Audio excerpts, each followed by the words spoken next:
medico trevigiano esercitava abusivamente la professione a far emergere il raggiro, i sospetti dopo la morte di una delle sue pazienti.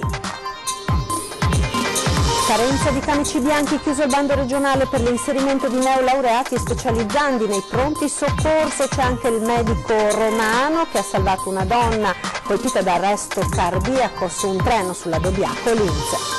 Nuovo passo in avanti per lo Iova Castelfranco con la cessione di un terreno che servirà per la costruzione dei nuovi bunker per la radioterapia. Maxi sequestro di denaro e beni personali a un imprenditore conciario di Chiampo. L'uomo per 3 anni avrebbe presentato dichiarazioni dei redditi infedeli.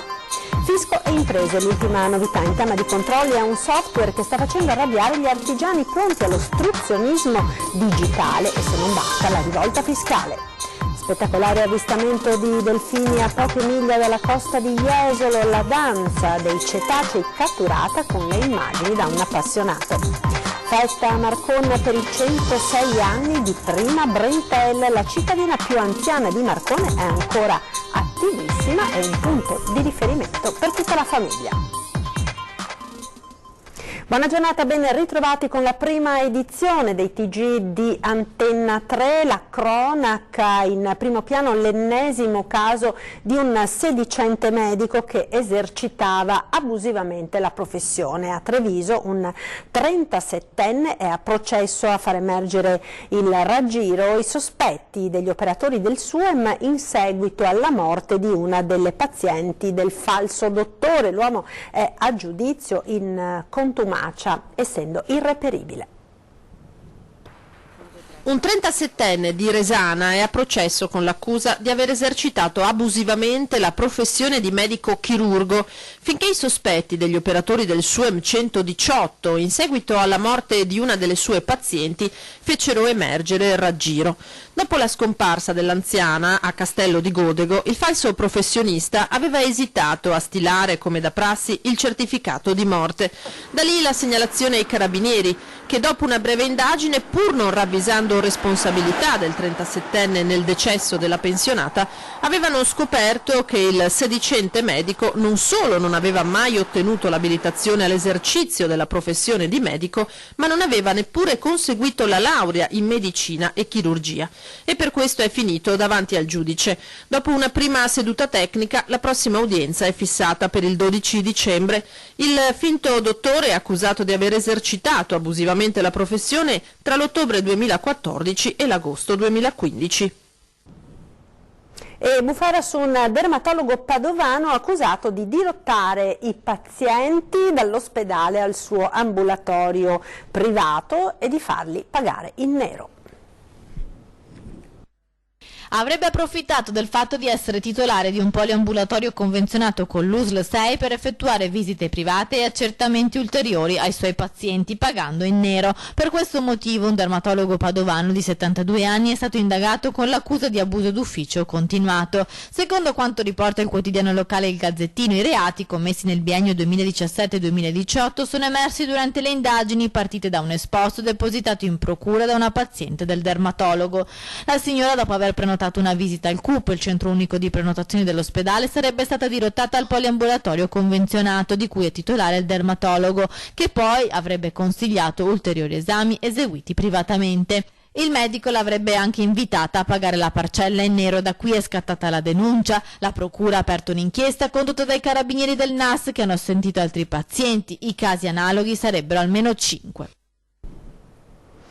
Medici laureati e abilitati ma non specializzati nei pronto soccorso del Veneto. Tra i 224 dottori che hanno aderito al bando della Regione Veneto c'è anche il dottor Carlo Santucci, il medico che la scorsa estate salvò una donna colpita da arresto cardiaco sul treno dopo aver percorso in bicicletta la ciclabile Dobbiaco Linz. È riuscito a tenere in vita la donna con 40 minuti di estenuante massaggio cardiaco senza defibrillatore in attesa dell'arrivo in stazione dei soccorsi. E sabato a Roma il giovane medico e la quarantenne, accompagnata da marito e figlioletta, si sono incontrati. Finalmente, caro dottore, ti ho incontrato, conosciuto ed abbracciato con tutto il mio cuore, grazie, ha scritto poi la donna su Facebook. è appunto il bando per l'assunzione di medici laureati ma non specializzati nei pronto soccorso si è concluso. Sono state appunto presentate 224 domande sui 350 posti disponibili. Sentiamo.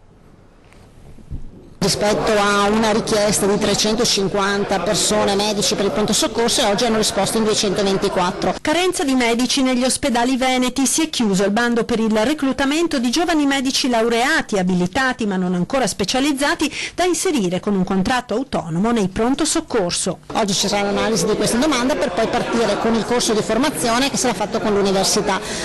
È partito venerdì invece l'altro bando, che è quello per i 150 per l'area internistica. All'appello mancano in Veneto 1300 dottori. Per fronteggiare l'emergenza la Regione ha aperto un tavolo con l'Ordine dei Medici e l'Università per immettere gli specializzandi di quarto e quinto anno in corsia, ed il Presidente della Regione Luca Zaia ricorda che il documento veneto è stato fatto proprio ed approvato da tutte le regioni, inviandolo già il 26 settembre al Governo e al Ministero della Salute. Non butteremo mai allo sbaraglio questi ragazzi, ha aggiunto Zaia, ma li inseriremo gradatamente vicino ai colleghi strutturati e ad occuparsi delle situazioni più semplici, non certo dei codici rossi. Altra questione è quella delle retribuzioni, più alta nel privato che nel pubblico. I nostri medici sono in gambissima, tutti i nostri operatori, abbiamo 68 ospedali e 54.000 dipendenti, siamo regione di riferimento, dopodiché c'è un problema che è quello che i medici nel privato vengono pagati di più, cosa che noi non possiamo fare. L'altro problema è che non ci sono più medici. E continuiamo con la sanità, perché ci sono importanti novità per l'ospedale di Castelfranco, con la cessione di un terreno che servirà poi per la costruzione dei nuovi bunker per la radioterapia dello IOV.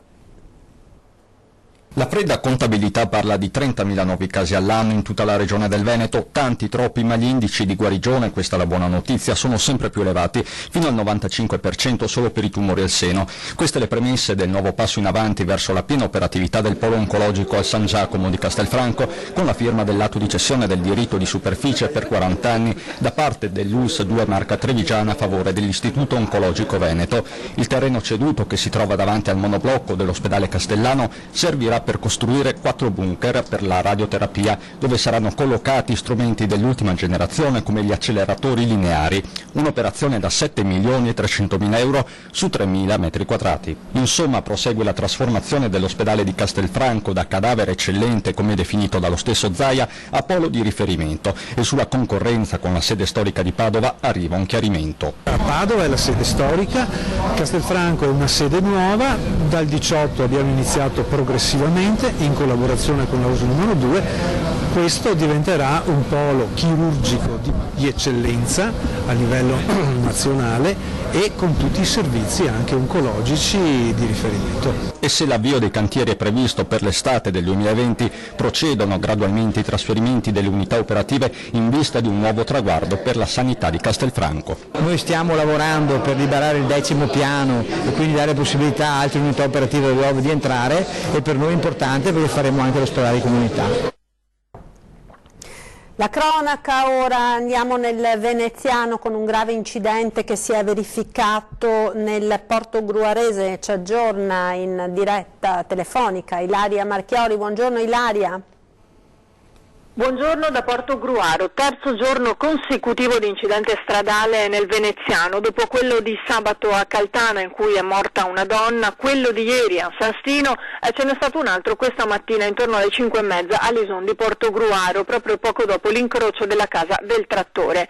Un'automobile è finita fuori strada, secondo i primi accertamenti sembra autonomamente, percorrendo via Triestina e schiantandosi contro un platano. All'interno c'era una famiglia composta di 3 persone rimaste ferite, 2 incastrate nell'auto, una è sbalzata fuori a causa dell'impatto. Il padre e il figlio non sarebbero in gravi condizioni, più serie invece le condizioni della mamma.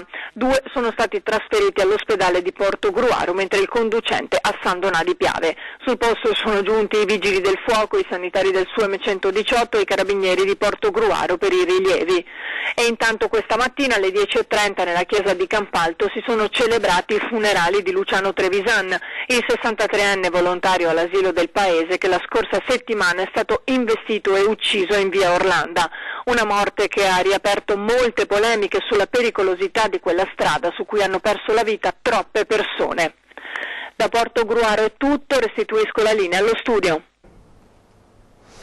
Maxi sequestro di denaro e beni personali ad un imprenditore conciario di Chiampo nel Vicentino. L'uomo per 3 anni avrebbe presentato dichiarazioni dei redditi infedeli, risparmiando così oltre 670.000 euro di tasse.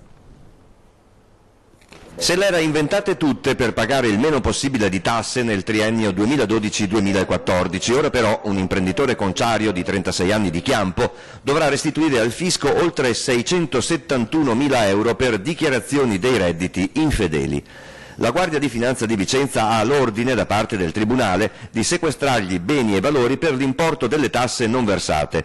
Le verifiche fiscali risalgono al 2016. Le Fiamme Gialle di Arzignano avevano riscontrato nella contabilità e nelle dichiarazioni dei redditi dell'imprenditore l'inserimento di passivi inesistenti, di costi e voci di spesa inserite ma mai contabilizzate, con fatture che il 36enne non ha ancora oggi esibito agli ispettori. L'imprenditore conciario avrebbe anche ritoccato al ribasso i suoi ricavi. Tutte queste operazioni gli avrebbero permesso di abbattere consistentemente l'utile e quindi di ottenere un debito risparmio di imposte da pagare pari precisamente a 671.867 euro. La Procura ipotizza perciò il reato di dichiarazione infedele e quindi nei giorni scorsi ha emesso un provvedimento di sequestro dei saldi dei conti correnti bancari dell'uomo e della porzione di un fabbricato di sua proprietà. In tema di controlli, anti-evasione sta facendo discutere il nuovo sistema per i controlli, si chiama ISA ed è un software che sta facendo veramente arrabbiare gli artigiani. Sentiamo. Artigiano significa evasore? Ma diciamo che è così, purtroppo ce la stiamo mettendo sulla pelle ormai. Passano anni e governi, ma gli artigiani trevigiani si sentono costantemente nel mirino del fisco. L'ultima novità si chiama ISA, ovvero indicatori sintetici e affidabilità, che per Confartigianato non è altro che la riproposizione degli studi di settore. In pratica questa piattaforma digitale dà i voti fiscali alle imprese artigiane. Applicativo dell'Agenzia delle Entrate, nel quale si infilano dentro i dati e dà un risultato e su questo non si può discutere quello che è. E come a scuola, se il voto è basso scattano i guai.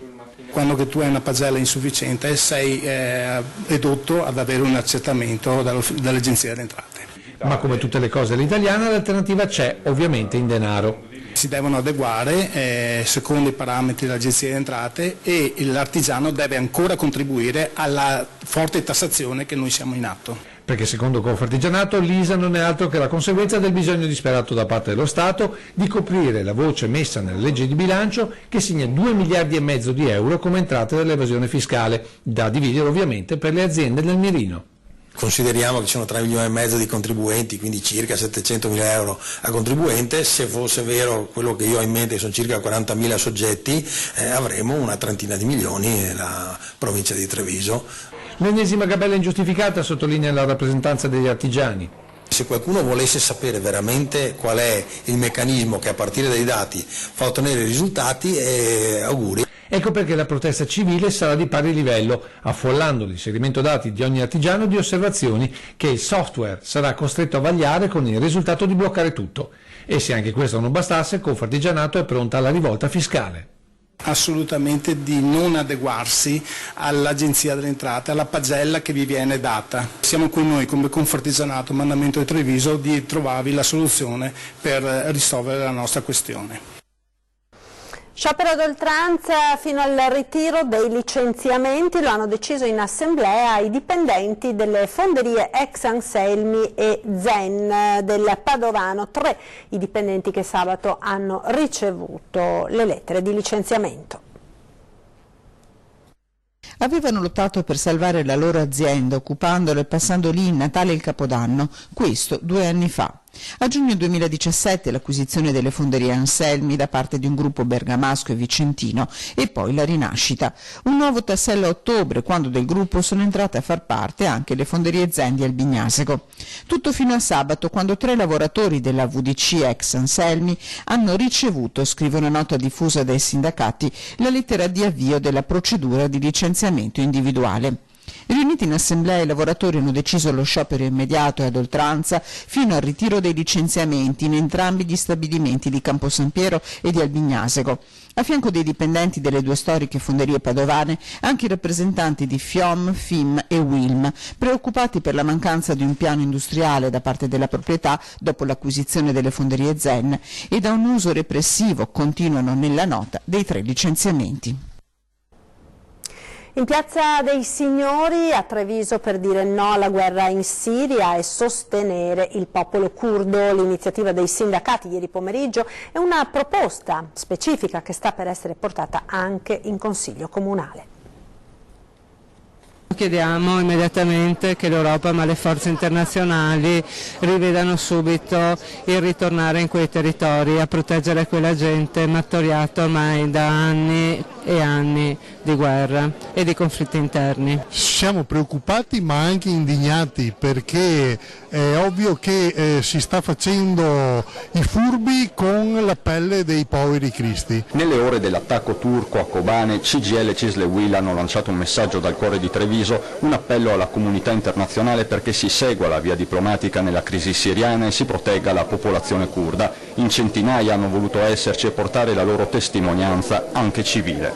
Penso sia obbligatorio per tutti i cittadini con l'animo veramente democratico. Già, perché la democrazia è sempre più in bilico e dal Medio Oriente il pericolo si sta avvicinando all'Europa. Europa che deve esserci e battere un colpo anche con misure straordinarie. L'Europa che si fa sentire, l'Europa che magari propone qualche restrizione commerciale nei confronti della Turchia, potrebbe ottenere molto di più. E la questione siriana è pronta a sbarcare anche in Consiglio Comunale a Treviso con un ordine del giorno dell'opposizione. In Consiglio Comunale ho già presentato una mozione affinché anche il Comune di Treviso e tutta la cittadinanza si impegni a fare di tutto quanto possibile con il governo per fare in modo che questa azione ritorni indietro.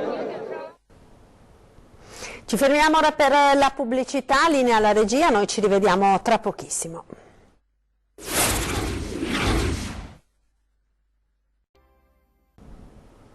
E rieccoci in studio con la prima edizione del TG di Antenna 3, andiamo a Padova, chiuso per alcune ore il parcheggio di Piazzale Boschetti per la fuga di metano da un'auto. Piazzale Boschetti isolato fino a tarda serata per una fuga di metano da un'auto. È accaduto lunedì pomeriggio. Sul posto sono intervenuti i vigili del fuoco che hanno transennato il parcheggio in pieno centro a Padova e hanno iniziato le operazioni di messa in sicurezza e di bruciamento in torcia del gas rimanente nel serbatoio, insieme agli uomini del nucleo batteriologico di Mestre. L'area attorno alla macchina dove era uscito il metano è stata sgomberata fino a quando non è stato risolto il problema. Tumore al seno, domani 16 ottobre anche a Treviso si celebra il Bra Day, una giornata per sensibilizzare le donne con visite e consulenze gratuite. Il Bra Day serve per sensibilizzare la donna a fare le mammografie, a fare la prevenzione, a capire il proprio corpo e rivolgersi al medico. 16 ottobre, una data da segnare sul calendario per le donne. In occasione del Bra Day, la giornata internazionale per la consapevolezza della ricostruzione mammaria, verranno eseguite al Cafoncello visite gratuite. Dalle 9 alle 15 nel camper della Lilt, posizionato all'ingresso dell'ospedale di Treviso, i medici della Breast Unit eseguiranno visite gratuite per sensibilizzare ed informare sulla diagnosi e prevenzione del tumore mammario e le opportunità ricostruttive a seguito di interventi oncologici sul seno. Ogni anno in provincia di Treviso sono 500 le donne alle quali viene diagnosticato un cancro al seno. Oggi noi riusciamo, grazie alla prevenzione, quindi grazie alla mammografia, grazie alla presa in carico della donna e grazie anche alle terapie che oggi ci sono sia chirurgiche che mediche, a ridurre sostanzialmente l'incidenza della mortalità rispetto al tumore al seno. L'iniziativa rientra nell'ambito della campagna Nastro Rosa della Lilt per la sensibilizzazione delle donne sull'importanza di prevenzione e diagnosi precoce nella lotta al tumore al seno. Cambiamo decisamente argomento, sono delle immagini davvero straordinarie quelle girate domenica al largo di Jesolo, vediamo.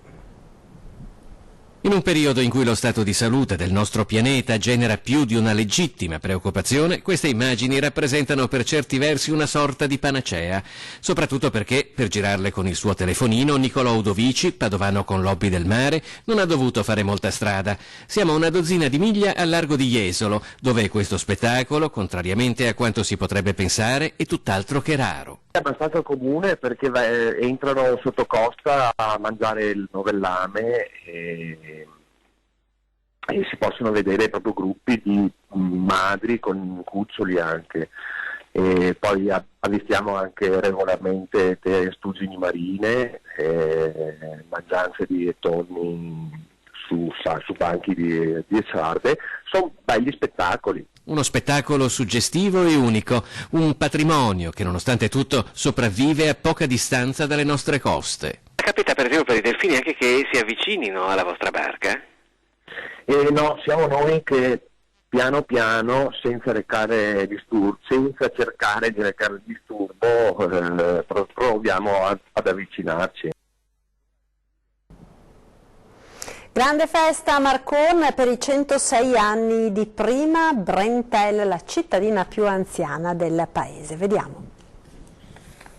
106 anni tanti, ma insomma mi raggio. 3 figli, 6 nipoti e 9 pronipoti, ma soprattutto 106 anni portati splendidamente a festeggiare il compleanno di Prima Brentel e tutta Marcon, anche attraverso i display ufficiali dell'amministrazione comunale. Gioca a carte? Carte? Sì. 2 o 3 volte a settimana, andiamo a giocare a carte, si passevo, mangiamo e bevevo. Ma qual è il segreto per arrivare a 106 anni? Mangiare, bere e lavorare. Lei che mestiere ha fatto? Che mestiere fa? A contadina. 106 anni non sono certo un traguardo da poco e, come si conviene alle grandi occasioni, la giornata si presenta impegnativa. Prima la affronta senza esitazioni. Nell'ordine accoglie il sindaco Matteo Romanello, accompagnato dal presidente del Consiglio Comunale Francesco Mercadalli. Veramente più di così non si podría. Grazie a Dio. Il sindaco precedente Andrea Follini. Vedo sempre bene. Sempre bene, sempre bene. Risponde alle telefonate di auguri al cellulare. Tanti auguri. Grazie. Attorno a Nerina, nella casa di San Liberale, amici e parenti. Naturalmente in prima fila i figli, anche se, dice Prima, oramai sono vecchi. Lei mi dice sempre, sei vecchia. Pensa, sì, sono vecchia io di 80 anni, ma se ancora ho la mamma mi sento ancora giovane. Il marito di Prima, Giuseppe, sposato nel 1938, è scomparso nel 1980. Uno di questa via qua, di questo paese, neanche uno che sia arrivato a 70 anni, neanche uno. 66, 65, 68. E facevano tutti lo stesso mestiere. Più o meno. A Porto Marghera lavoravano tutti a Porto Marghera. Prima è davvero un punto di riferimento per tutti e continua a fare piccoli lavori, per esempio di cucito. Vede ancora così bene che non ha mai usato gli occhiali. Fa calci, feri e ora mi porta basso qua un paio di cassiti di roba, vestieri, e mi porta basso a me. A lei la porta. E tanti auguri davvero a nonna Prima. Era questo l'ultimo servizio di questa edizione dei nostri telegiornali. Tra pochissimo torna ore 13 l'appuntamento con la salute, si parlerà di alimentazione e attività fisica nella prevenzione delle malattie. Ospiti in studio la dottoressa Tiziana Menegon del servizio promozione della salute dell'ULSS 2 della Marca Trevigiana e la dottoressa Giuseppina Girlando, responsabile del servizio igiene e nutrizione dell'ULSS 2.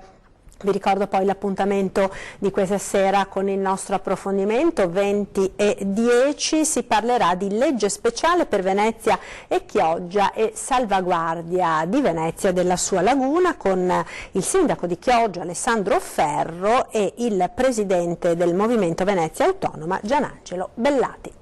È tutto, grazie per essere stati con noi, vi lascio come sempre al meteo con le nostre previsioni del tempo. Buon pomeriggio.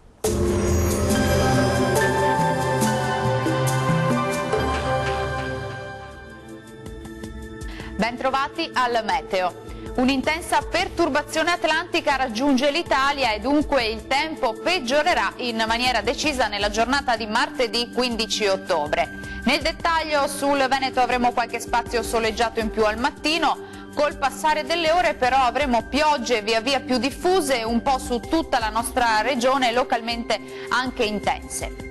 Temperature minime tra 12 e 16 gradi, valori massimi compresi invece tra 15 e 22 gradi. Ci spostiamo ora sul Friuli Venezia Giulia, dove non cambia di molto la situazione, infatti avremo temporali frequenti fin dal mattino e in intensificazione in giornata, attenzione a possibili fenomeni anche forti. Temperature minime tra 14 e 17 gradi, massime comprese invece tra 18 e 19 gradi. Uno sguardo infine al Trentino Alto Adige, dove appunto anche qui non cambia la situazione, con tempo perturbato un po' su tutta la regione, vedete. Temperature minime sui 9 gradi, valori massimi invece sui 16 gradi circa. Bene, dal meteo di Antenna 3 per ora è tutto, grazie per l'attenzione e arrivederci.